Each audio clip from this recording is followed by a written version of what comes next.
বন্ধুরা, আমি কত বাড়িতে যে সবজি চাষ করেছি তার থেকে একটা সবজি তুলে তোমার আজকে ভাজবো। দেখো কি কি করেছি, এদিকে আয় দেখাই।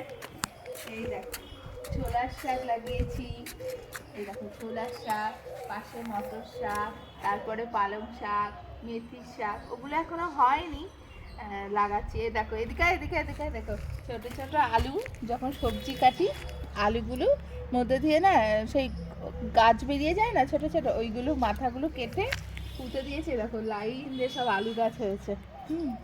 আরও লাগিয়েছি ওইদিকে তোমার টমেটো গাছ, অনেক কিছু লাগিয়েছি, ওইদিকে দেখাবো। তো আজকে এই বাগান থেকেই আমি ছোলার শাক তুলে রান্না করবো।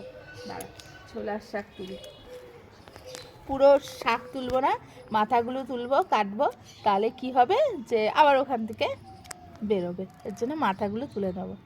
দেখো ভালোই লাগে, নিজের লাগানো সবজির থেকে তুলে তুলে রান্না করতে ভালোই লাগে, এর জন্য তুলেছি।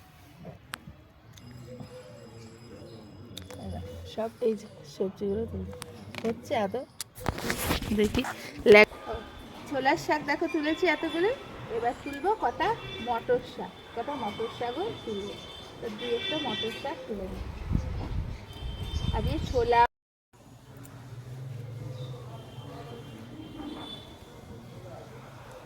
এবার কটা মেথির শাক তুলবো, কয়েকটা মেথির শাক তুলবো, বাড়িতে মেথি গাছে লাগিয়েছি। মেথি গাছগুলো না রোদ্দুর পাচ্ছে না বলে ভালো হচ্ছে না, তো ভাবলাম কয়েকটা তুলে খেয়ে ফাঁকা করে দিই, তাহলে যদি হয়। এই জায়গাটা রোদ্দুরটা কম আসে, একদম রোদ্দুর আসে, যদি হয় এই যে গোড়াগুলো বাড়ে। কটাই থাক, আজকে 5 মেশালে শাক ভাজা হবে। এবার চপ লাউ কুমড়ো পাতা তুলবো। আয় মেথি শাকগুলো একদম হলুদ হয়ে গেছে। হ্যাঁ, আর এদিকে সব জামা কাপড় বাইরে রোদ্দুরে দেওয়া হয়েছে। এবার কয়েকটা কুমড়ো পাতা তুলে নিই, কচি কচি পাতা। এখানে জামা কাপড় মেলেছি তো দেখা যাচ্ছে না, তো কয়েকটা কুমড়ো পাতা তুলে